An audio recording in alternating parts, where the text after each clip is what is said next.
Just wanna be with you. 3, girl, it's plain to see that you're the only one for me. And 4, steps 1, 2, 3, 5, make you fall in love with me. If after I believe the work is done and I start back at 1.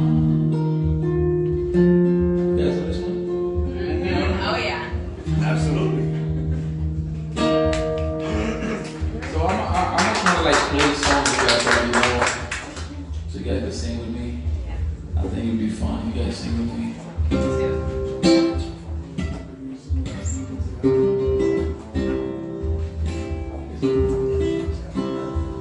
You're just too good to be true. Can't take my eyes off of you. You be like heaven to touch. I wanna hold you so much. As long as love has arrived, then I thank God I'm alive. You're just too good to be true. Can't take my eyes off of you. Caught on the way that I stare. There's nothing else to compare. The sight of you makes me weak. There. And if you feel like I feel, then let me know that it's real. You're just too good to be true. Can't take my eyes off of you. Come on now. I need you, baby. And if it's right, alright. I need you, baby. To want to lonely nights. I love you, baby. Please believe when I say I'm okay. Oh, pretty baby, don't let me down, I pray. Pretty baby, now that I found you, stay. Oh, let me love you. Oh, baby, let me love you. Oh, baby.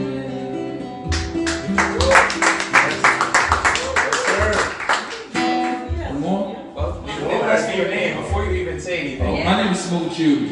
Very good. MOJO. Yes. How do we hire you? Keep it really. Keep it really mellow.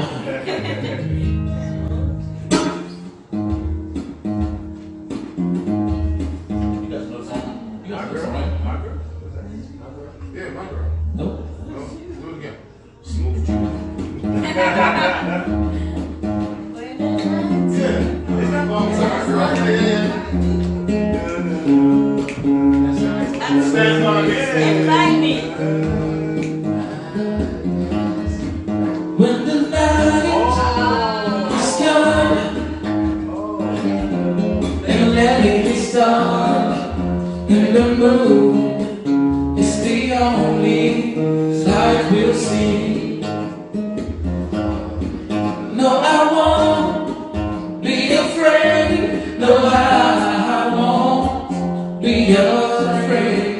Just as long as you stand by me. And darling, stand by me. Oh, stand by me. Oh, stand by me. Stand by me.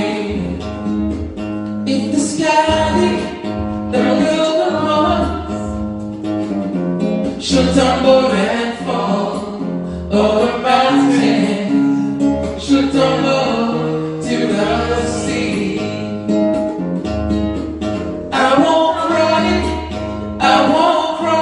no, I won't shed a tears. Just as long as you stand by me. And darling, stand by me. Oh, stand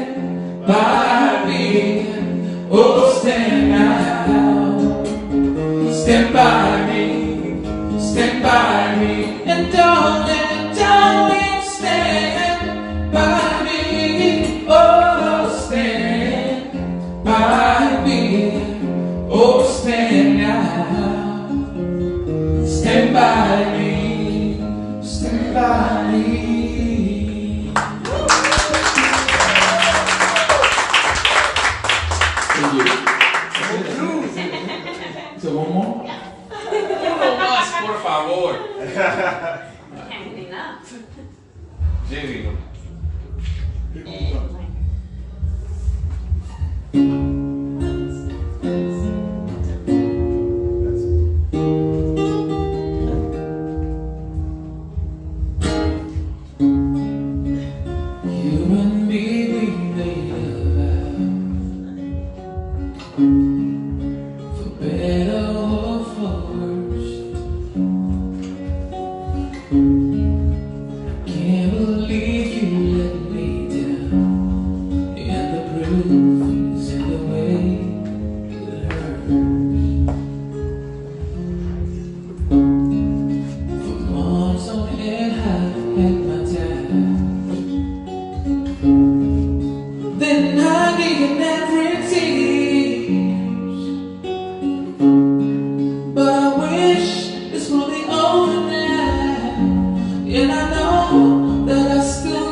Chanson, c'est distraction, c'est conversation,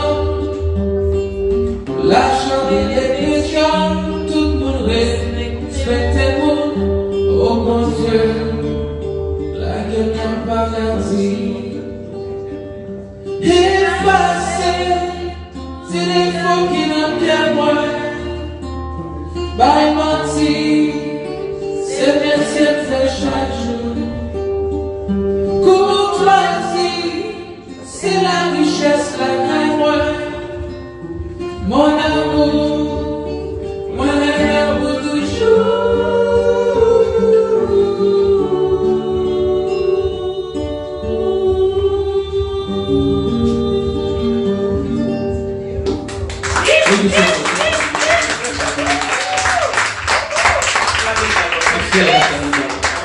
And my name is MOJO. I'm here every Saturday, so Wonderful. you know, anytime you guys get a chance Saturday, not doing nothing, I'm here.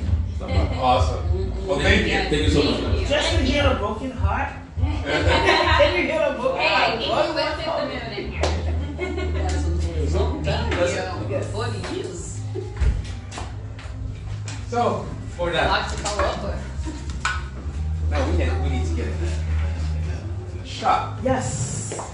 Actually, when I'm here, remember, I'm not Mona. I'm supposed to be. Lisa. I'm supposed to be Mo. Lisa Mullins. And you're. Michelle. Just don't say The other way around. the other way around. Doesn't work. Because we're not sure what we're. Mojo. Mojo. Otherwise, no lights. First of all, before Jude walk off the set, Jude, I just want to thank you from the very bottom of my heart. Thank you guys. You're a loyal friend. So love. I love you from the bottom of my heart. Thank you so much. And you know it. I got your back, brother. That was awesome. That was awesome. And this is proof that we are not Jomo, we're Mojo. Because We indeed. let there be light. Let there be light, and it went up. Listen, I gotta take a picture with you guys. Of course. Oh, of course. yeah, absolutely. And the birthday man is upstairs. They're trying to get a Uber. Come on, man. You can't be without the microphone.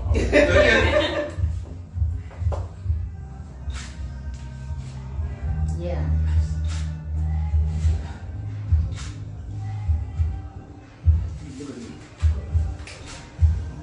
You might have to stay for a couple of minutes because as soon as the birthday goes, So, I want to make sure we get here in the picture. Mo, Joe, how are you? I'm great. Football since tonight. Thank you, brother. So do As you. you do every night. So do you. Well, we're here for a special night. Indeed, we are. So, for all the people who are following us now, we are here to talk about Love. what else is there to talk What's love got about? to do with it? Oh, what are you going to do with it? She's asking what's love got to do with it. What's love got to do with it? I'm asking the same question. What's love got to do with it? Is it because we just celebrated Valentine's last week? Isn't that over? Is it ever over? I thought it was over. I don't know. Is It's it? love, love's forever. It is forever, isn't it? Forever. There we Celebrate go. all year. So, we're here to answer these questions. I got plenty of questions myself, as always. What else is new? Well, I'm not going to be the one giving the answers though. Well, Not find tonight. out. We'll find out from Not tonight. So tonight we do have special guests We certainly do. who flew from very, was it that far? Very far. Very far. Matter of fact, it's further than Haiti, from what I understand. Is that right? Hours. Oh my God. Well, is that as cold? Yeah. Just as Yeah. cold. Just as cold. Just Well, as cold as we are very blessed to have two guests who flew from very far, from a very cold place to another very cold place. Yes, We brought some sun. You brought some This sun? weekend. That's true. That's true. It's very nice. And so we have a very special night tonight, and we're going to be talking about love, finding out what it has to do with it, right? And continuing to celebrate this, you know, last week was Valentine's, and continuing the spirit of Valentine's, and continuing the spirits of birthdays. Actually, that's why we call it love and life. The two L's, we're celebrating love and life. Ah, you're getting deep on me tonight. Very deep. Deep. So, who are we gonna introduce our guests now, or are we gonna wait? I think before we even do that, we want to, first of all, welcome our guests. We want to thank them for Cortesano. taking time out of their Cortesano. very busy schedule this weekend to come and be here with us. We want to thank you. And those of you who are not yet on social media, please get with the time. You know, sign up, get a Facebook account, get an Instagram account, because we're definitely going to be on IGTV very soon. This is our very first talk show, and you guys are pioneers of the MOJO Live talk show. Thank you so much for being here. Thank you. And I think we should tell them what MOJO is about. How did we come about? Because this is their first time seeing MOJO. Well, you guys know MOJO, Mo, and Joe is Mona and Johnny. It's Mona Lisa, actually. I prefer Mona Lisa. Mona Lisa. Mona c'est pour les intimes. Mona Lisa That's right. and Johnny. That's right. And we have MOJO, which is a show that we started about a month and a half ago. A month and a half ago. And really the purpose for starting this was because we wanted to have a medium for us to talk about the issues that affect our community. And when we talk about our community, we talk about communities here in the United States as well as our communities in Haiti. But also a community of Haitian Americans that, well, not just Haitian Americans, but Haitians that live everywhere around the world. Absolutely. In fact, we have a number of people that are watching us now that are Haitian Americans who live in Haiti. Absolutely. And so the issues that we really cover span, everything from tonight we talk about love, but really very often we talk about the issues that affect our communities. Tomorrow we'll be talking about immigration. Last week we talked about the diaspora engagement. We're in Miami, so we do travel and talk to communities everywhere. What else? We talk about civic engagement, of course, politics, Leadership. and Johnny's one of our specialists when it comes to leadership, because And, that was part of the work that he was doing in Haiti. and Mona Lisa is one of our specialists in education. Dr. Mona Lisa. Excuse me. Yeah, right. You know, when you call me doctor, you kind of put a barrier between you and I. You're homeboy, you're my brother. I'm Mona Lisa to you. You Mo. See, I'm Mo. You got it. I'm Mo. I'm Mo. You So Mo. let's not break that. We want to maintain it. All right. So that's basically what the show is all about. We are on every Sunday between 4 and 5 is the Facebook Live, and then we have the phone on HNN. And really what we want to do is to create a platform and a place where people can talk about what are the issues that are affecting our communities. We want to educate. That's the primary objective of it, really to let people know, inform them, but also educate them about how they can respond to the challenges that our communities face. So MOJO is that, and We educate, we inform, and at the end we empower. that's right. When you put those two together. And Inform to empower. we tell people, make sure that people know that we're not Jomo, we are MOJO. We're MOJO. Please get that straight. Yes. For the Yes. record. Exactly. What else are we going to talk about with MOJO tonight? So, I think tonight we're going to make an exception. Like we said, we're celebrating love and life. Last week was Valentine's, and today happens to be a man that plays a very special role in my life. Me? Oh, wait. Oh, no. Sorry. I just got Did you myself. forget your wife is sitting in the audience? I'm just saying, she knows. Yeah, but that level of specialty goes above and beyond. She passes me on over to you every Sunday. It's only for Sundays. Today's Only Saturday. for Sunday. It's only for Sundays. Today's Saturday. And by the way, okay, yes, keep it between us. So that piece of life that we're talking about happens to be a life that, as a believer who doesn't wish in celebrating life after death, I celebrate people while they're alive. And most people who know me, those who've listened to me on the radio, you know me. I celebrate people every day, even if it's not their birthday. So, my son turned 31 yesterday. Yes, I'm the mother of a 31-year-old man. Like you said, no, wait a minute. You had him early. No, it wasn't early. I was legal age. Let's get the story straight. I was 17. No. Keep going up. I'm forever 21. I had him at 21, so I'm forever 21. So please don't start adding. We'll work with that. Let's not start adding numbers. We are We're not working gonna with start that. adding We're numbers. working with that. So anyway, this man that we're celebrating tonight has moved across the country. He left me. Haven't stopped crying, but he's in good hands. Not with Allstate, but Madison's my Allstate. So anyway, they like we have our MOJO. They have a show in Utah called Crafting Relations.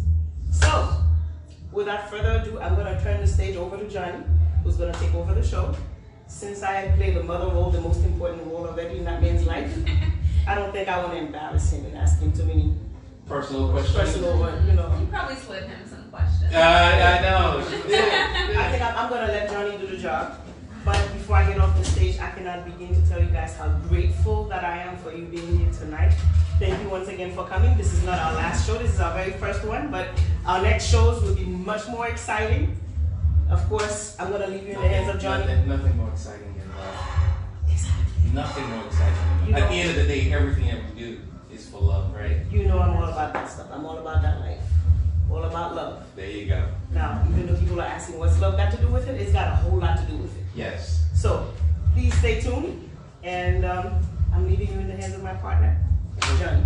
Thank you. So, like I said, we're live at 4. Yes. Here is Johnny. Well, we're gonna invite our guest to where is Prince? He's not. He had to take a quick call. Yes, he's trying to get somebody here. Okay. He's giving directions. Yes. Yeah. Okay. Well, we're gonna have you up here until he gets here. Put me on the spot. We'll put you on the spot. We'll put you on the spot. So you'll sit in a very special chair. I don't think we need. I mean, we don't need to put on the mic, right? I mean, we'll just. Is that okay? Like can Whatever works best for video, for the audience. Oh, here comes the man. There he is. There he is. Hey, pardon me. You want to try Yeah, with this and see what happens? We have some more of our guests that are coming in. Thank you so much.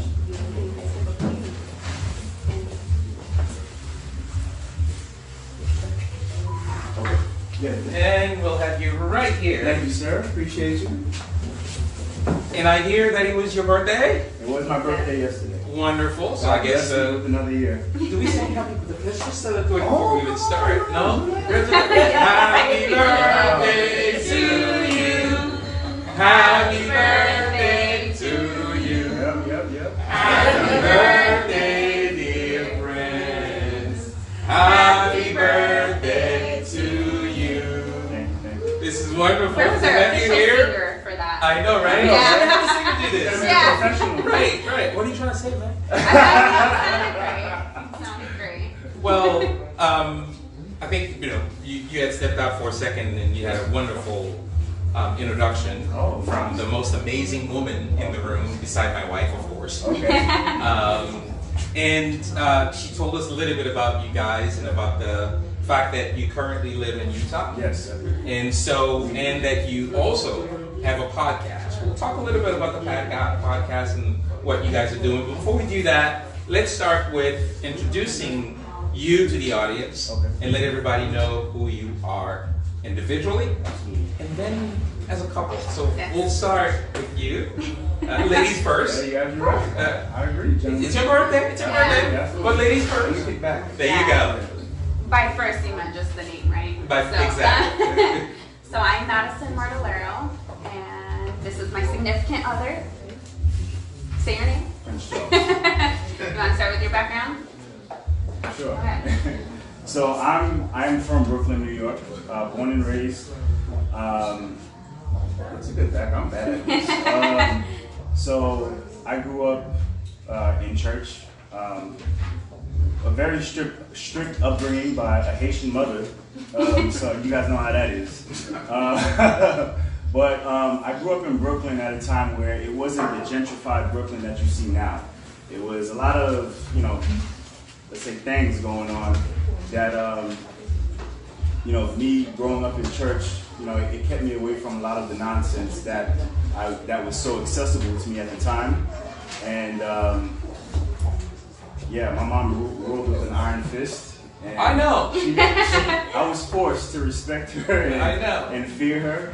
And but ultimately, it made me it kept me out of a lot of the potential trouble that was in my neighborhood or that was around me, and it gave me a strong set of morals and ethics that still benefit me to this day and has placed me where I am now. So, shouts out to you, Mom.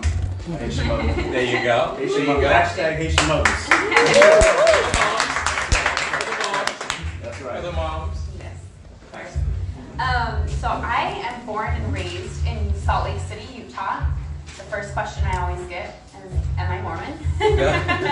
So I'm very used to being the minority growing up in Utah. I'm Spanish and Italian, that's my background. I am not Mormon, and I grew up, going to school with pretty much all white, so complete minority. I'm very, very close with my family, and it just at a top priority on my list, and that's one of the first things I asked Prince when I met him was, are you a family man? And he said, no, not yet. Absolutely. So when he said yes, I'm like, check, Yeah. check. But yeah, I grew up there playing sports, very involved in the community. I did, cheer, dance, lacrosse, soccer, BMX, all these different sports, and just loved being active and with my family. Relationships are the most important thing in my life, so that's one of the things that led us to creating Crafting Relations. Wonderful. Crafting Relations. I love the name. Well, we're just gonna jump in it very quickly. We have a half hour to really talk through this and maybe get some questions from the audience. So the first thing before we even get into the show is, how did you guys meet? Now, Oh. take it away. All right. Sure. The chair's over because. Chair's over right here? Yeah. Okay. Come right over here. Okay. That distracts us from the question. Now you have time to think about it. Professional answer. Turn it. We'll just be to the setup. No, let's stay this way. Stay this way. Stay this way. I stand here. Yeah. Okay. And how do I put this right here? So Madison and I met each other so I was on a guy's trip and Madison was on a girl's trip. And she was staring at me. I was looking really good that day, and she just...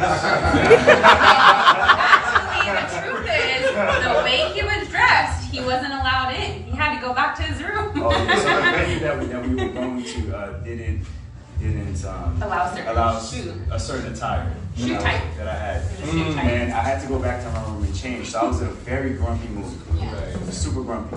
So my friends are trying to hype me up, and I'm just like, I'm good. I'm good. And a friend of mine is just like, yo, this is true. Yo, this is girl looking at you. And I look, I'm like, she's good, but I'm good. I'm too grumpy right now. But when you stared over, I was staring, and then as soon as he stared at me, I'm like, Who, me? Yeah, exactly. But we were pretty far, and we were in a dark Right. room. Right. So I'm trying to think, because it's dark, I'm like, is he cute? Is he not? Yeah, and I was. He's cute. So That day in particular. Yeah. So my friend, when I was in my grumpy mood, my friend, should I move over? No, yeah, we could move over for the Okay. camera. I'm sorry. So my friend, No, it's not the way it is. It's not okay. are we good now? Yep, good enough. Perfect. So in my grumpy mood, I was just like, no, she's pretty, but I'm good. My friend was like, listen, she's bad. Go talk to her. So went to approach her, and I said the corniest line. Do you want to share? No, I don't. Okay, we'll keep But at it least worked. one thing a It worked. secret. Long story short, my group of friends and her group of friends, we meshed really well, and Hung out all night. we hung out all night. And after a while, we exchanged numbers, and it became I visit Utah, she come to New York, we meet in Chicago or Atlanta, mutual spots, and our feelings started to grow. And before I knew it, I was loving this girl from Utah in Brooklyn, and I'm in Brooklyn, New York. Very nice. So Very nice. that's Now, is that the story? Because I usually tell a story about how I meet my wife. She's like, wait, It's usually my story, Right, and then right. I'm usually sticking to it. She's Yeah. like, nah, that's not how it happened. But that's the story, right? This is the 30-minute brief session. Okay. All right. The most that we could give. Right, exactly. Very good. But yeah, I mean, I flew home from that trip and didn't think much of it. I thought he was a great guy. We hit it off really well. Right. And I mean, had just gotten out of a relationship like 6 months earlier, and so I was really focused on, I owned my own clothing boutique at that time. So I was really focused on finishing up college, doing my clothing boutique, and I was just like, had my eyes focused. I'm like, I don't got time for guys, none of that. And so we just continued to talk, and he had made the first trip to Utah. Absolutely. And like you said, feelings developed, and it wasn't the ideal situation because that's not what we meant for it to be. And we didn't think anything of it. Yeah, I mean, Like, I had problems with visiting girls in Queens. And he would tell me this too. Yeah. And here we are, like, just FaceTiming, you know, seeing each other once every 4 to 6 weeks. Right. So. And we established a good friendship. Yeah. So, that's a very good segue to talk about sort of the beginning of relationships. Right. Before we get into that, tell us a little bit about the podcast. The podcast. So, I kind of mentioned that relationships and my family is the most important thing to me. And so that's one of the big things that led us into creating Crafting Relations. And I mean, we were just, you know, in our bedroom one night, just kind of talking, thinking about business ideas. And I was like, you know what? There's so many Instagram pages on cooking, interior design, fitness, everything you could think of, but there's not a ton of influence in relationships. And I mean, if relationships is one of the most valuable things that we have. Right. But what I've noticed is a lot of times people are in relationships, but they don't continue to grow in their relationship and craft their relationship. I mean, I say it all the time that relationships, it's like an everyday thing that you work at. It's not, oh, I'll do it here and there. To have a very successful relationship, it's something you work out every day. Absolutely. And it's interesting. Fun fact for everyone is that the most reason for depression is failed relationships. That's one of the top reasons for depression is failed relationships. So if you're not, you know, one of the symptoms of being depressed is not reaching out to people and being able to, you know, create a relationship or maintain a positive relationship. And now we're talking about relationships sort of in a larger context. Yes, exactly. Not the sort of relationship, the love, you know, men and women, but the kind of relationship that goes beyond kind of like, you know, the partnership, but like family and friends, and having that because that's the foundation. That's what prepares you to be in a loving relationship. You know what I mean? Over it this way because I see some things coming through. I want to make sure I can read. Yeah. Oh, of course, let's do it. Absolutely. That's what happens when you get old. Right? I need glasses and I need to be closer to the screen. I wouldn't know. So yeah. I'm older than you, Mom. So you started to kind of build on this friendship, and from there, obviously, the sort of emotional part, the love part, grew, and you decided that you were going to launch this podcast. Yes. Who was your audience? Why did you decide that okay, we need to share this with other people? I feel like, well, not first of all, but one of the things that's going on right now is the divorce rate is getting higher than ever. Yeah. 4 out of 10? 5 out of 10? You're more likely to get divorced than to stay married. Exactly. So that's a scary thing, and people continue to get married. So there's obviously like a want to be married and have relationship with other people, but why is it that we can't continue successful relationships? So.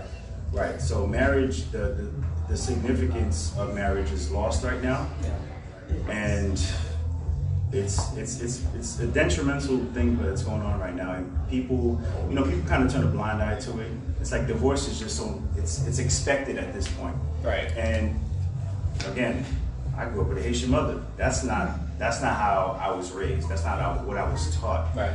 So and that always stuck with me. So.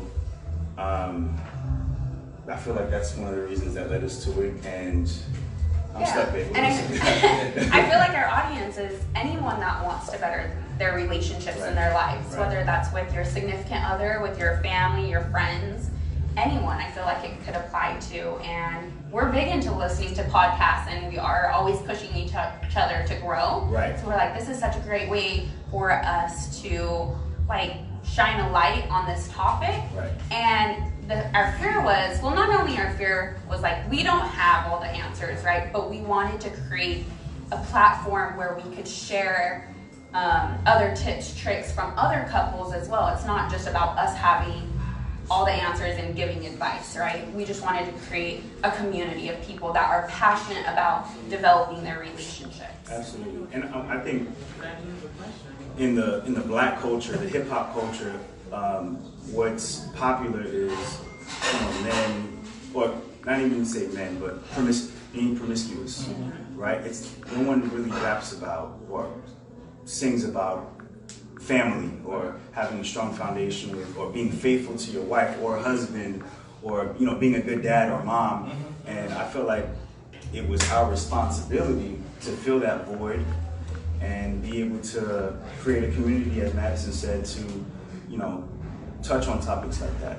So you create a platform, you create a space where people can reflect and talk to one another about what it means to be in relationships and how to grow their relationships. Now, what would be one of the most common things that you hear about in terms of how people can, before we say grow, get into, right? So when you sort of meet someone, you meet across the room, right? Right. And your eyes kind of lock, right? And you feel like, oh wow, right?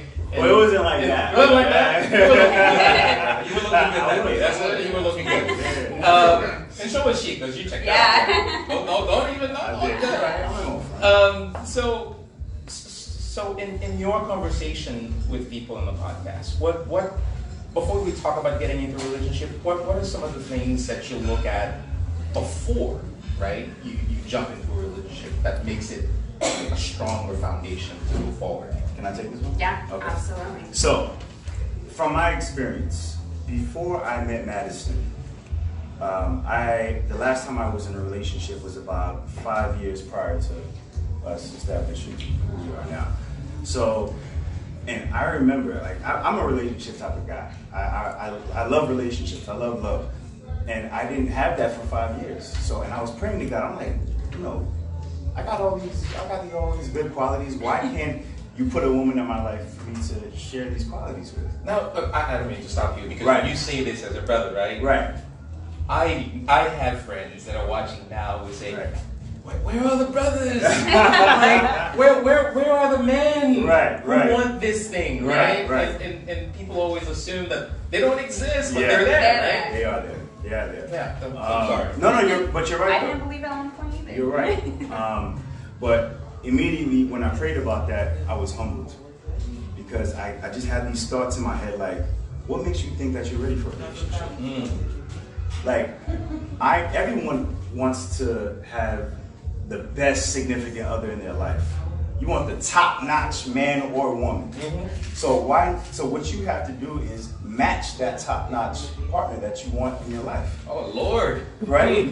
So bars, right? I mean, it's the truth. So, I don't know about all that, brother.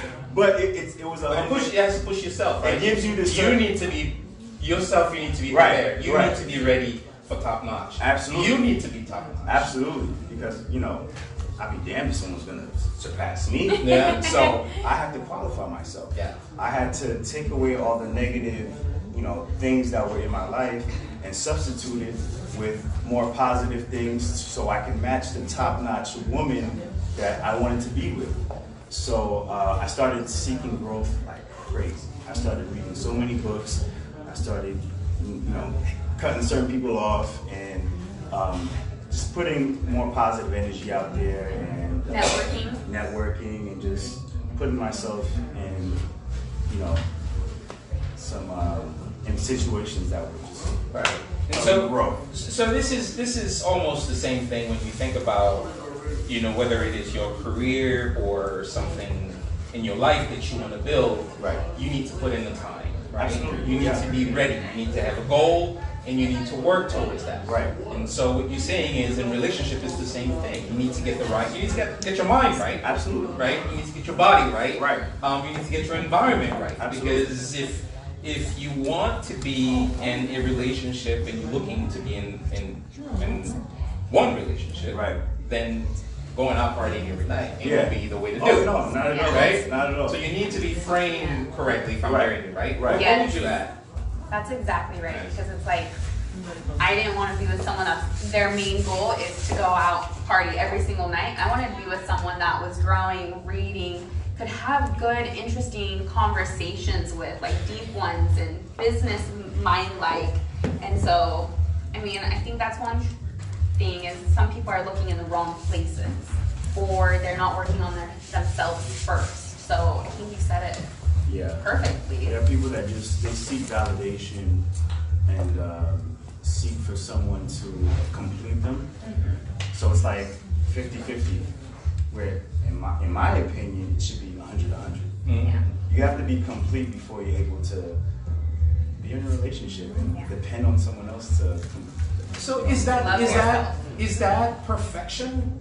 Is that the ideal that we have about sort of, I need to perfect myself and I need to find the perfect person? Is that what we're saying? I mean, I'm a God-fearing man. God is perfect. We are not perfect. We're all flawed. However, we should always seek perfection and seek to live to our best, abilities. Right. And one of our best potential, I should say. My favorite things is, because we're not perfect, we get to set goals together and strive towards those goals together. And when we accomplish those goals together, it builds such a better connection. It's so much more fun than just setting goals by yourself in a way. Wonderful, wonderful. So, I mean, we know we're not perfect, or else we wouldn't have any goals to set, right? So that's one of the biggest things that we do in our relationship, and we follow up on those goals. We read through them, trying to review them daily, if not, more than that. So. Okay, so now you've worked on yourself, right? Aww. You worked on yourself, and you prepared yourself to be in a good relationship, and so now you are in this relationship. Given the fact that, as you said, we all imperfect, right? So we all come into this partnership, into this relationship with our own baggages.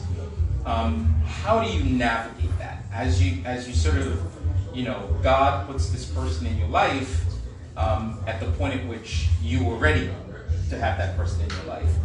But you know what? He leaves his socks, right? And you know what I'm saying? Yeah. And Leaves so, the toilet seat up. Look, Look, I'm in an office right now with all women. What were you trying to say? And no, wait. Here's the thing. And all women, and then some dude came last week to visit, and he came and left the door, and I had to take it down because I'm like, you know what? If one of my coworkers walks in there, they're gonna think I left it. Yeah. So I'm used to the lid down. Anyway, so how do you build that, right? And so you've found this person, but there are we are imperfect, Right. and so there will be issues, there will be challenges, there will be imperfections, Right. and so how do you then get to the place where you said, well, God, I seek this person, and you've put this person in my life, and now there's problems. Absolutely.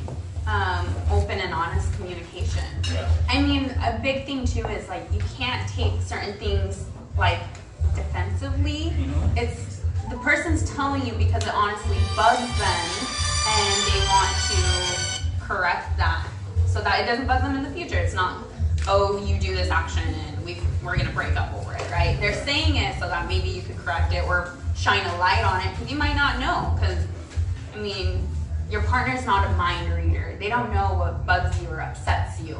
And so if your partner is willing to take that and receive that openly without being defensive, it's a game changer, right? It's not an attack. You don't have to take it too personal, but just to correct. I think also just knowing what you're getting yourself into. Yeah. Again, we created a friendship first. I saw her flaws and all before I was able to say, you know what, this is the woman I want to be with. Yeah. You know, you have to. I didn't want any surprises, so we traveled together. We did things where it gave the space for her to show her real self, so I can see and assess, you know, what I like, what I didn't like, what I can work with, and.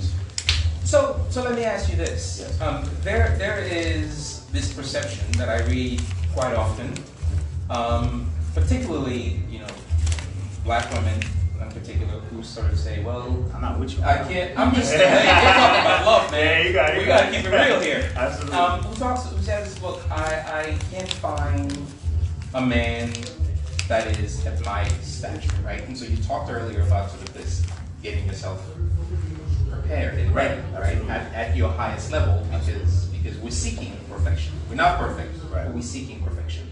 And I'm sure, I mean, you've come across that, and so have I.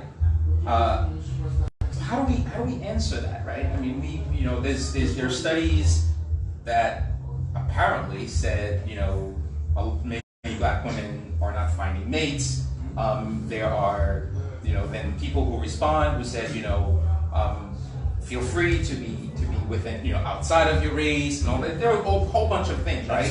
At the end of the day, So at the end of the day, right, there are these issues that are about finding love, yes, right? And so how do you, you know, as a black man, a God-fearing man, who hear these things and say, I hear you, and here's my perspective on this challenge, right? Of, you know, women, black women, white women, who say, I can't find that perfect person.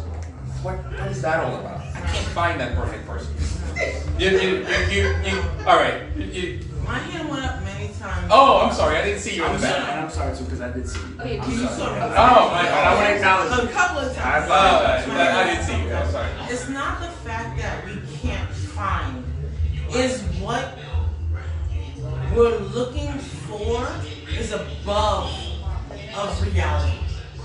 When I say that, we're searching for a giant in a mini tiny hole. You can't find a giant in a tiny crawl space. You have to learn how to adjust to what you want, what you think. Let me rephrase that. No man is perfect. No woman is perfect. That's right. That's right. But us as women think we are perfect. Let's be realistic. We think we carry it all. We have the whole entire baggage. So therefore, when I say baggage, we have love. We are willing to give love. We think love conquers all. It does not. Because when we're looking for a mate, love is not enough for the mate to have, for us to conquer or to become one. So I think that's what Madison was saying, that it's having the relationship, right? It's having the friendship, absolutely, right, as a base. It's recognizing. It has to be a friendship, right? Absolutely. Because if I don't like you as a friend, I'm gonna like you as a mate. Because honestly, sometimes, let's be realistic. Sometimes it's sexual. Majority of the time, it's sexual. Right. That's the attraction. Right? Yeah, exactly. Let's be realistic.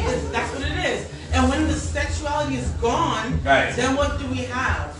I'm cooking for you, you're looking at me, I'm like, I wish he would eat already and just go to sleep. Be done.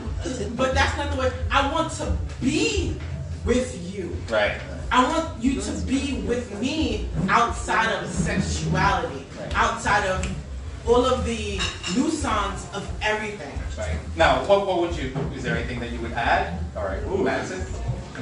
It's a loaded question, so it's so hard to answer. You spoke very well on that. Exactly. I feel the struggle and everything. One thing that we've been talking about a lot lately, and we are going to do an episode on, is about intimacy, right?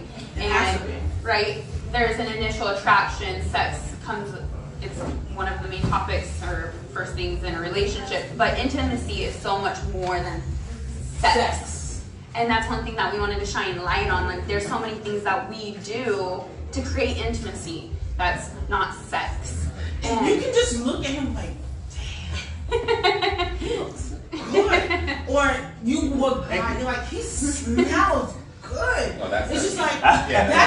that's not you. Oh, It's just like, there's certain much more than just a sexual situation. It's little things that arouses me as a female. You can, the way you strut. or doing the laundry, for example. Yeah. That's sexy. Any That's all. simple thing. I love Yeah. the Look the way you bend down and picked up I think this those is shoes Hold up up. under the cupboard. okay. I think we You have know, like another. little things like that. It's like, just pick that up. Yeah. You're like, oh, do it again. You know, like little things like that. Yeah. So it's just like, if you don't have that, it's not just sexual. Of course. Yeah. Of course. I don't want to use the word sexual. Right. It's literally like that wanting, that Yeah. like when I see him, he gives me butterflies every time I see him. Right. I don't know. Or Well, no, yeah. Let's No, go. Yeah. We can. Let's nobody go. gives you butterflies All the time? You have a heart attack, sister. I mean, you know. What is the? I'm not gonna lie to you. It's not every time. Sometimes the love of your life, you look over to them and be like, Absolutely. what the hell was I thinking? You know what I'm saying? I think I got started on the wrong I'm not holding you up at all. But the brother, we have a brother who wanna see a brother. Yeah. I'm not holding you up with that at all. He's scratching his But I'm head just like he's saying, got it's something to like- say. It's like, Done. I'm gonna hold your head all the time. No, sometimes like, yo, your hands are sweaty. Let me go. Yeah. We're not doing this today, kind sir. Let's hear. You know, like little things. Let's hear. I'm sorry, go ahead. Karen. Whoa. You know that? I'm speaking for men, Mm-hmm. but more in particular, Haitian men. Oh, many. Wait. The battle begins. You're not even Battle? thinking yet. No, it's a conversation, No. it's an open table. Because Yeah. when you talk about love, you have to talk about your upbringing. In a Haitian household, men are not taught love. We're taught toughness. You know what? How my parents showed me love? I sent you to Catholic school. I gave you a bed to sleep. I fed you, so I loved you. Amen. I want to know how many Haitian men in here haven't heard from their mother's mouth the word "I love you." Wait a minute. Hey. I'm a Haitian man. I'm the exception. There's always an exception, Yeah. but the majority rules. Majority. 99. Right? So now, that's why most Haitian relationships fail, because the men get into a relationship that he doesn't know how to love the way you're looking for the love, because the way he was taught love was really from what he saw from others, or maybe an auntie or an uncle that out of that whole So family. let me dig. Hold on. Hold on. Karen, hold on. Let me dig a little deeper, right? Right. So we're talking about the opportunity, right, to transform. Right. Because I think you both said it, both Madison and Francis, we went into this relationship knowing that we were imperfect. Right. Yeah. So in the spirit of that, in the recognition of that imperfection, right, is there room, whether you are Haitian American, blacks, or whatever, right? I mean, we all have whatever happens in our backgrounds, right? I mean, that's yesterday. But today, we're talking about love, and we're talking about the opportunity to transform ourselves so that we can find love, if that's what we see. Not everybody's looking for love. Right. Let's be straight about it, right? Can we be straight about one thing though? Before you go to love and we're doing this, we're doing that, everybody loves, you have to tap into what caused them not to love from the first place. Well, I think What causes That's what he said. I think that's what he's saying. Right. Yeah, It's a Right. learned There, it's a behavior. learning Most of it behavior. is learned behavior. Yeah, right? I watched what my mom absolutely. did, I watched what my So we dad gotta did, and now it tap becomes into mine. that. We have to I tap into that. have someone And then online grow who's from not that. here who said We most have to tap from divorce that and grow from that. most divorces are caused by financial issues. Yeah. What measures are you all using to prevent that from happening? I guess it's log in. We'll get to hold on to We'll that get to question. that, yeah. But let's just make sure we're gonna get to you, my brother. But let's just make sure you finish your thought. But I wanted to get back to you on at which point do we take accountability, right? So there's a point, of course, I mean, I think we all experience it. My own mother, when I hugged her, like she didn't even know how to hug me. She kind of just stood like this. So I would just wrap myself around her. I think I was one of the outliers because I love to hug, I love to touch. I've learned to not do that in the United States because you can get into trouble. But my question to you is, yes, we have that history. Yes, we have that background. Is it incumbent upon us, number one, to seek love, and if we are seeking love, to figure out how to remove those baggages? What do you think about that? Okay. I do want to add one comment too, is creating a space where they feel safe to show emotion, because they don't. Who, men? Yes, men. Creating a space, because sometimes you don't want to be like, why are you crying? Or why are you acting that way? They're showing emotion, and when they're shamed for showing emotion, it makes them want to draw back even more and not show emotion. So creating a space where you can show, where they could show emotions freely and safely. Like even him, his mom showered him with love, but he wasn't used to crying in front of a woman or a girlfriend. Right, and to add on, because even though you're raised in a family that I was, where they showed me love, I still have to deal with the streets. And the streets is a monster. You can't cry. That's society. And you're right, exactly. But that's the society I grew up in where you couldn't cry. Yeah. You know what I mean? So with that being said, you know, that's one of the reasons why I had to. That's good. I wasn't the type to cry. Yeah. You know what I mean? And now you're a crybaby. She's only seen me cry once. All right. He did have this tough exterior, and I let him know it was okay to show emotion, and I was his partner. And one thing I admired about him so much was he was reading these books about your ego can be your worst enemy, right? And even though you're feeling all these things deep down inside, your ego doesn't want to let it show, and it's okay to be vulnerable. And you eventually got to that point, and so we're going to get to the financial question, which is a question that is important in relationships. But I think the brother in the back was raising his hand, and he wanted to say something. Yo. Oh, I'm sorry. I didn't really get the whole gist of the question, so I heard you guys are talking about love. Yes, it's about love tonight. And growing up in a Haitian household. Well, I'm Haitian. I came from Haiti. I grew up in a Haitian household, and I've been living here for about 30 years. And there's a big difference between back then and now. My father and my mother, they loved me sincerely, right? But my father and my mother was very tough with me. And guess what? Years later, I'm sitting in my own house, and I start crying. I'm like, damn, my father really loved me. My mother really loved me. They beat me up. They beat me up so I could be a productive member of society. They didn't. It's not a question of they want to. You have to show weaknesses and you have to show emotion. They want you to be the best you can be, and this is how many Haitian households are. And we love our kids. For example, now I'm having a very tough challenge dealing with my daughter and my son. I mean, I'm not as tough as I am to them with the way my father and my mother was to me. Because you could go to jail. I'm not going to jail. I'm going to Haiti. And listen, guess what? I don't even want to get emotional with this because my father loved me.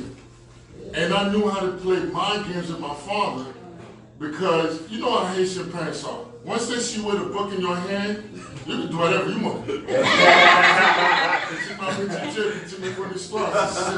So even if I didn't know anything, I would sit on the table acting like I'm doing my math homework, my chemistry homework, and they love me and give me money. And then, you know, now I'm raising my daughter in a different environment. Guess what? I have to go back and reach for that tough love and tell her, listen, I love you, but I will beat the hell out of you because I want the best for you. You see all the things that, you know, your mother have or the things I've been trying to get? If it wasn't for our parents that showed us tough love, that kind of, you know, show us guidance, we could have got lost in the street. And now I'm watching society, right? Society's filled with these weak kids, this weak men, this weak woman. You guys entitled for everything. I work in the community. Y'all want everything. Y'all don't want to sacrifice. Y'all don't want to work. Y'all don't want to study 12 hours a day. Listen, I don't want to use derogatory words. I'm getting to a point where I feel the black community is draining. Here's my question. Yes. Why do you feel like they are weak? Why do you feel like they're doing this? The reason why I feel like they are weak, my father came here. African fathers, from different countries, from different places of the Caribbean came here. They didn't have anything. Right. They worked for $3.75. They build. They never complain. Right. They go hard. They work 6 days a week to the point where they buy 2 houses. To the point they send their kids to medical schools. That's love. You keeping your kids away from the street. Providing education for your kids. You making your kids a tough member of society. Yeah. Now when you keep getting your kids Jordans, you keep giving them things that are not so necessary. you did a whole generation gap. You did a whole wait. generation gap. Because I'm 40. No, wait a second. I'm 40. My mom gave me none of that. My mom gave me none of that. When I said my mom gave me none of that, my mom gave me tough love. My mom, my uncles, my dad, my aunts, they built who I am now. Very good. 40 years old, next month. I look at my son, I was like, yo, if you were living when I was living, you would not make it right Absolutely. now. So therefore, what I do for my son, I try to give him the same tough love. And you were the same. Well, wait. Let's Wait. You want to know why? Karen. Hold on. Wait, you guys are making. Wait, Karen. Wait, no. Wait.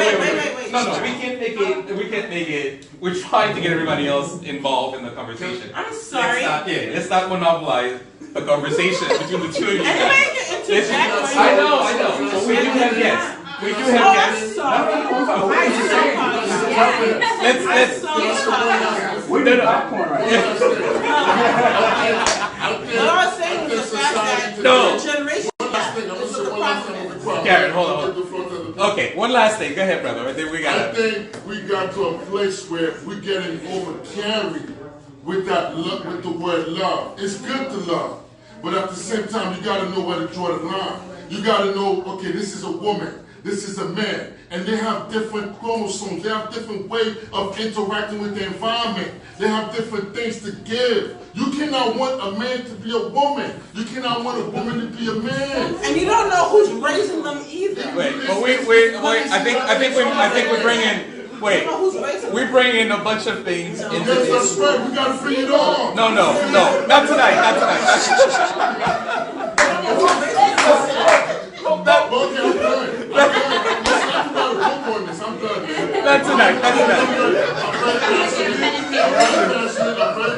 I think we're gonna have to do like another show. We're gonna have to do a real. We're gonna have to do part 3. I know. This is the first I've been here. I'm so elated that I'm here. Thank you for coming. Thank you.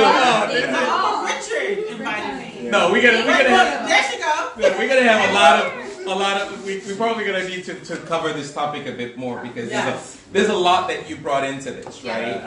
That expands, right? The sort of.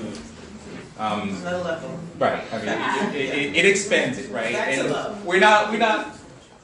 I have disagreements with some of the things you've said, but I think we're gonna focus on. Back on love. We're gonna back on love, right? We're gonna go back on love. I love love. Because what we're trying to do tonight, there are a lot of bad things. Yeah. The world is full of bad things, and so what we're trying to do tonight is figure out how do we, right, as men and women, and I'm gonna say something, whatever your relationship may be, right? Ready for rebuttal? No rebuttal. I'm not judging. I'm just simply stating. I'm ready. I'm just stating whatever your relationship may be, right? How, right? What are the tips can we get from our guests? We have about 10 more minutes. Okay. We're gonna end at 10. Okay. What are some of the things said things that what suggestions in reference to love. Right. What are some of the things?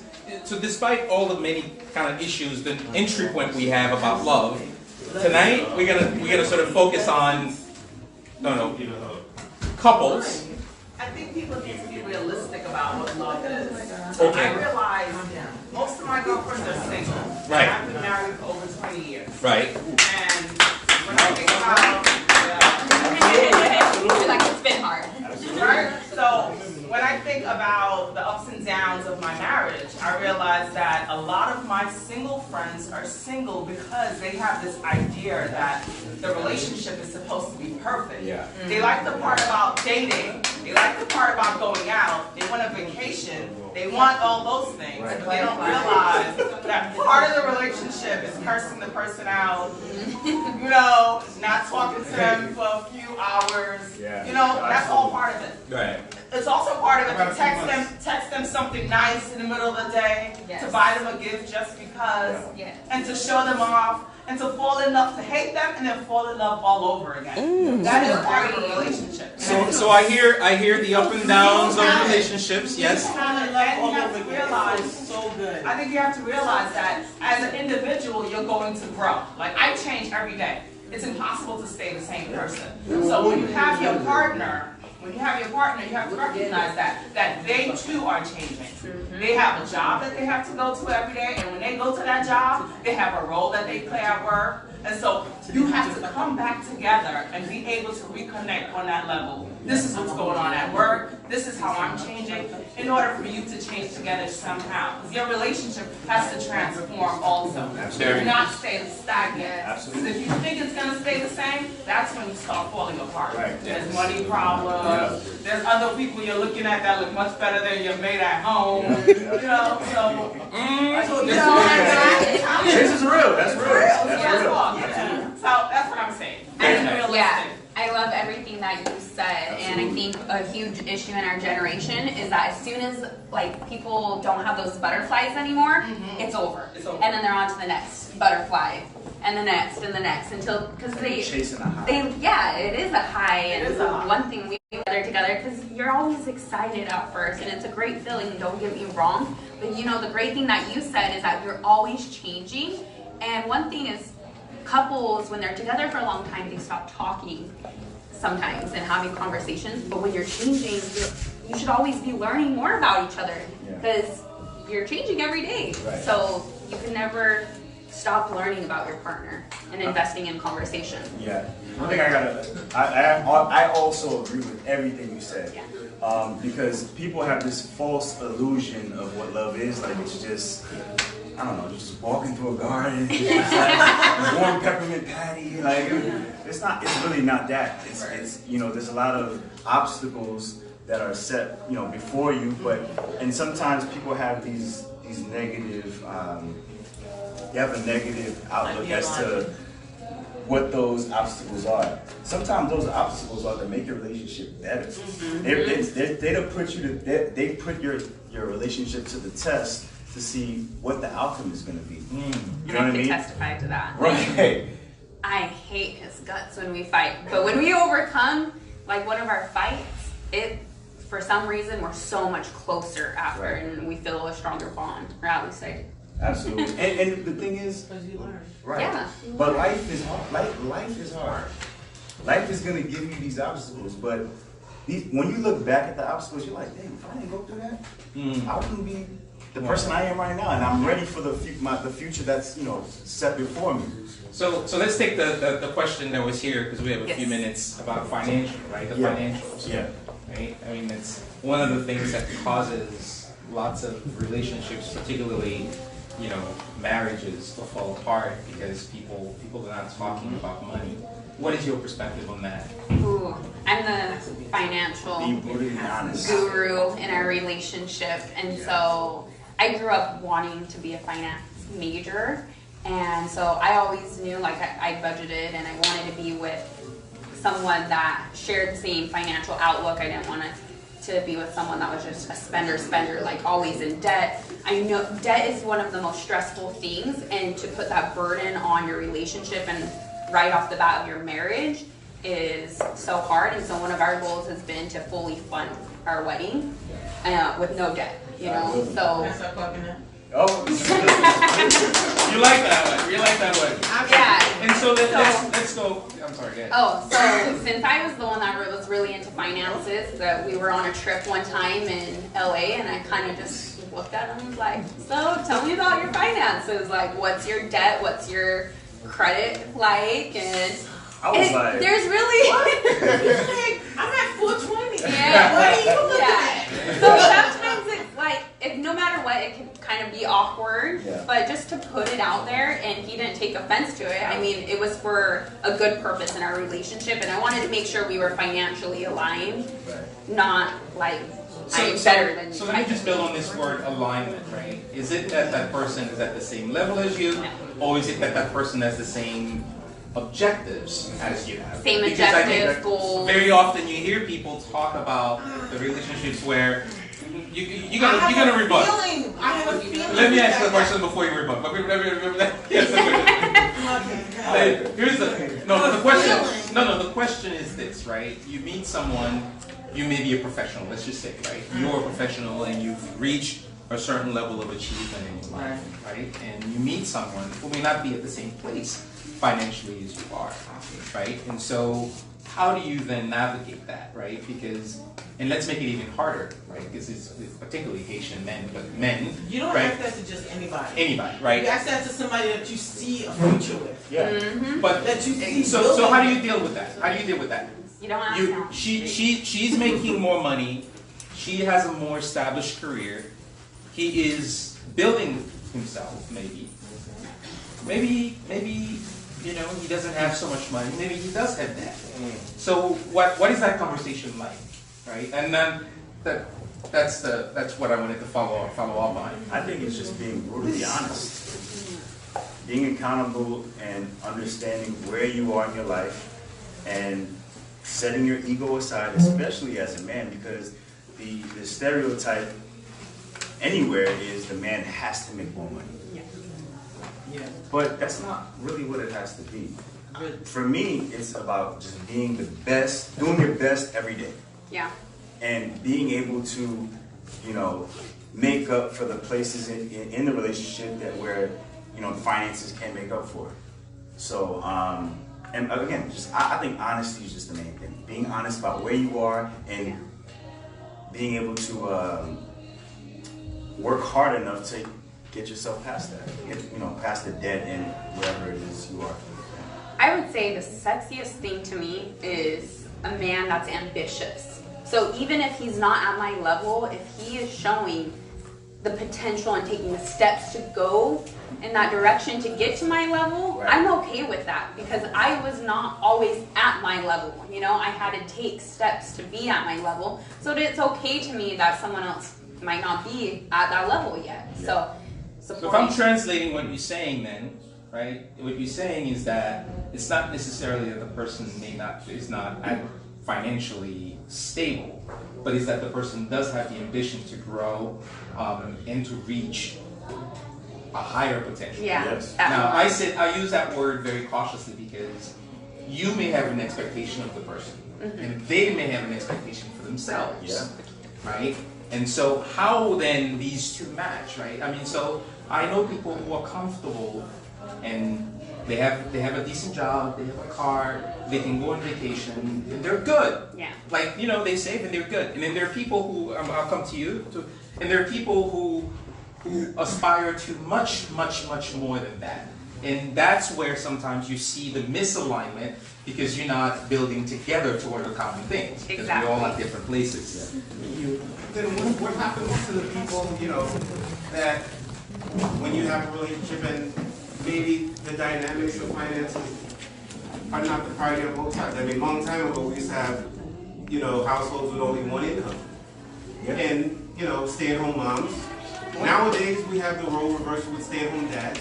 So maybe one person, their goal maybe is not to, but they manage to support that union, support that family in a different way. So I don't think finances, I mean, you do have to know exactly where the person stands, but I don't think somebody who's not trying to make as much money as you or trying to be on the same financial level as you is a requirement. Yeah, I think you really have to look at the dynamics of your relationship. Right, and And absolutely. what it is, what your needs are. Right. It's about I mean, the objectives. If I'm already well off, I'm not looking at my mate and trying to figure out how much money she makes and is she trying to make more money than me. Maybe I'm looking at my mate and find out. But do if you she- want to make that's not that's plateau? Well, what's a plateau? It depends Let's say, what for I'm looking example, for in a they're mate. content at where they are, where you met them. You see that question? You see that statement you just said?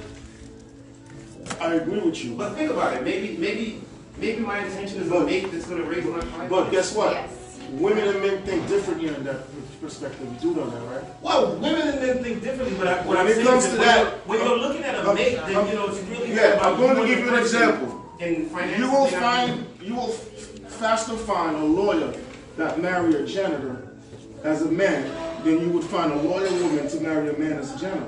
But now It's just, I'm women just make being more money honest. than men on average. But So, you see, know, a we're woman, slowly you see, going to that the road word is where- yet. You could start here, but how long is it going to take you to be at my level? A man would say, look, as long as I'm able to love you, you love me, and we have this dynamic that's good, where you a family woman, I'm fine.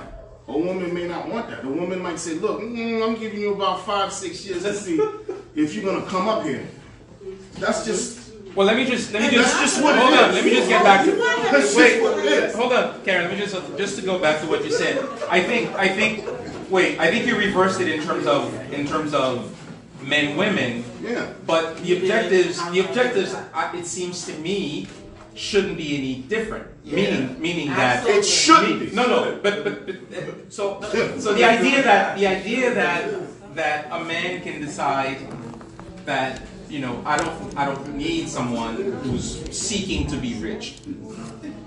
That assumes that the person that you meet also, right, say to themselves, I don't need to be rich. Yes. Right. That's the thing. The alignment. That's of alignment that objectives. they're talking about, right? Yeah. Where it misaligns is where you say, I want someone who's just want to be. Alignment doesn't mean we're trying to be on the same level. No, I know. What I'm It's saying, the same what I'm saying is alignment is that we saying. both. Yeah, what we're saying is that we agree, Right. right? Meaning that I am at a position in my life where I can take care of my family's finances without a problem, right? And so I'm not looking for someone who is going to, you know, who wants to work 80-hour weeks, right? Now, very often what happens, you go out and then you find someone who may not at the time you met them were not working 80-hour weeks, but they were in school, but they had aspired, right, to do X, Y, Z. And because what they're saying, because you first didn't have a friendship, secondly, you didn't talk about it, and then you kind of just wander into that relationship, and then you find this, exactly, that, wait a minute, I wanted someone to be just the way you were when I met you. And she's like, wait, you met me like this, but I always wanted to be higher. Right, And then we got problems. Right. Let me say this. Not everyone is meant to be a business owner or to be rich.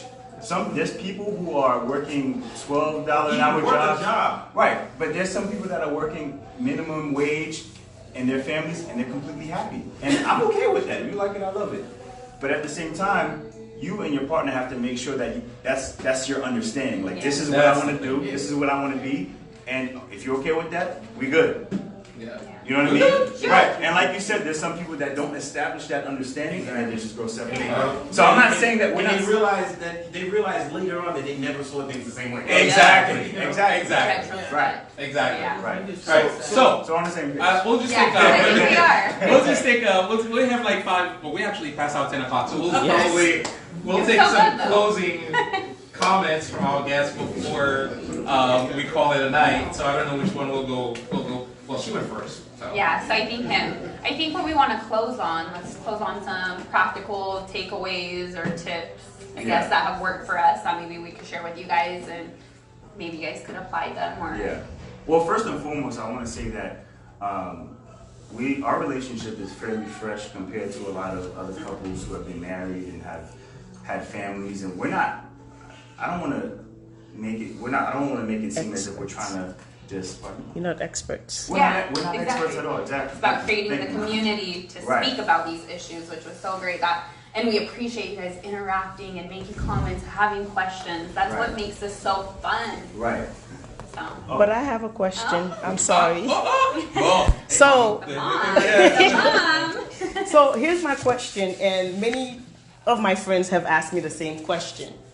How does it feel, being in an interracial relationship? I don't know if that question was asked in my absence, but some people have worried about my son. They say, well, your son is dating a white girl, or he's all the way out there in Utah. These Mormon people, everybody's worried my son is. So how does the question is really for both of you. How does it feel to be in an interracial relationship in a society like we have today, where racism is on the rise with the current leadership that we have? Yeah.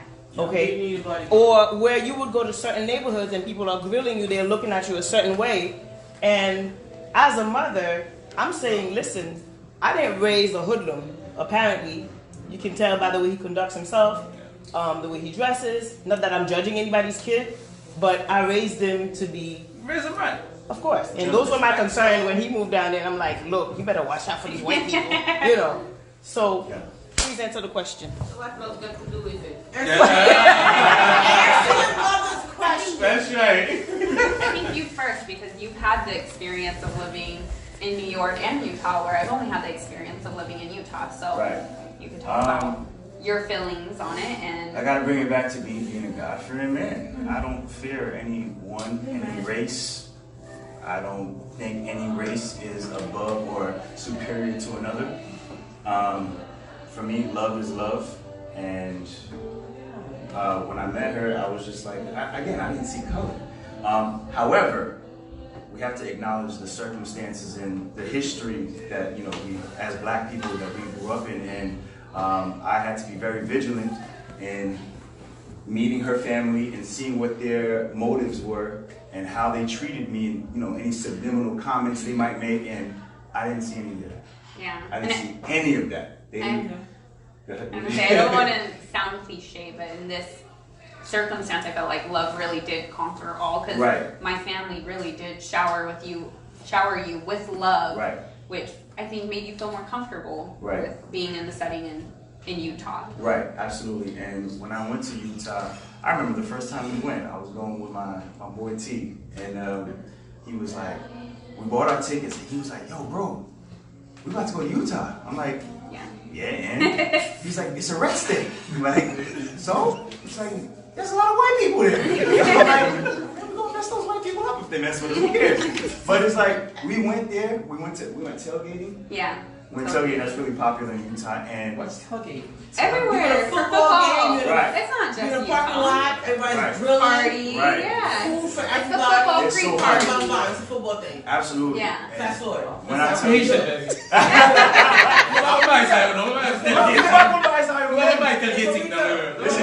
guys need to get out to the Giants game. I'm a football mom. I'm a tailgating. There you go. It was my first time, and me and my two friends were literally the only black men there, black people there. And I've never seen, I've never felt so much love in a white community like that. We had people coming up and like, where you guys from? Like, you guys are really cool, you guys are really nice. Listen, they were literally telling me, like, listen, racism is the media tries to make it this big thing and that it's not. We really we're good people, and of course, I'm still from Brooklyn. I'm looking like, you sure? But, you know what I mean? You're gonna find it wherever you search for it, but I still, for me, I felt them being genuine, and when I met her family, it was the same exact thing. They were genuine, and what I respect about them is that they're not afraid to ask questions. Like, they'll ask, why do certain black people look at things this way? And I have to educate them. It's like, because this is how we grew up, this is our history, and this is why we look at things. And they're respectful. They're respectful to each one. Yeah, exactly. And the great thing about us being together and us being from different races is that we get to merge our cultures. I fall in love with my culture even more when I get to show her. I get to take it to a Haitian restaurant. I get to take it to Brooklyn, proud. my neighborhood. So proud. And it's like I get to fall in love with who I am again. You know what I mean? And then because you see her enjoying. Yeah. Right. She It's enjoys so it. She fun. accepts it. Yeah. Like, It's so look at you. fun. Right, exactly. And I it's love like, that, good. right? Right. And she gets to take me to, all the many things that her culture does, and I get to have new experiences. So it's an equal benefit for both of us, and her race or her family gets to understand, I'm a positive black man. That's right. I stand for something. That's right. I'm good. Black You man. know what I mean? But I also get to understand that all white people ain't racist. I mean, They're not. it's messed up with the history. It's messed up, the circumstances I that have we're a growing up question, in. nephew. Sure. Man. What's your favorite Haitian food? My favorite Haitian No, not food. you, your wife. I remember. Don't get me started. I think the one that stood out to me the most, well, the restaurant that we went to, and one of the first ones you took me to was Miss Lily's. Miss Lizzie's. Oh, Jamaican. Oh, sorry. Okay, Caribbean. Nope. Caribbean. Haitian food. Combi, but actual dish. Yeah. His mom does the best cooking. Oh. So every time You come into- you automatically went to mom. You can't lose. Yeah, it doesn't matter if we land at midnight. She will cook and make sure it's ready, because she knows her son's waiting for that meal, that Haitian meal. So yeah, I love her cooking. Wonderful. Thank you. Well, I think this will close our evening of conversation. I think they had some takeaways that they were giving before we. Oh yeah, Yes. but I wanted to finish my comment saying that again, we are not experts. We are flawed as everyone else, and we're not trying to teach anyone. We're just sharing our journey with everyone because I feel like we have a hell of a story. Black kid from Haitian kid from Brooklyn meets with a girl from Utah. I mean, the love. For me, the love has to be strong here. So, and we're again creating a space where it's cool to talk about, being in love with your significant other and being a family man or woman, and we just want to take you guys on our ride. Wonderful. Yes. Absolutely. Yes. You Um, said it all. I did. And I mean, one thing we didn't even touch on is that we were in a long distance relationship for a year. yes. So that's what really strengthened our relationship as well. And if you tune into our podcast, we talk a lot more about it. Every 2 weeks, it's a different topic that we dive into. And also, when our followers leave a comment or question on our Instagram, we answer that on all the last 5 to 10 minutes of our podcast. Can you just tell us again the name of the podcast and your handles? Absolutely, Crafting Relations, and we're on Instagram and Facebook at Crafting Relations. Wonderful. Well, thank you so much for being with us. And again, after your birthday, so we appreciate you being here. And we appreciate all of you guys participating for your questions, your comments. Thank you. And thank you for those of you who are watching.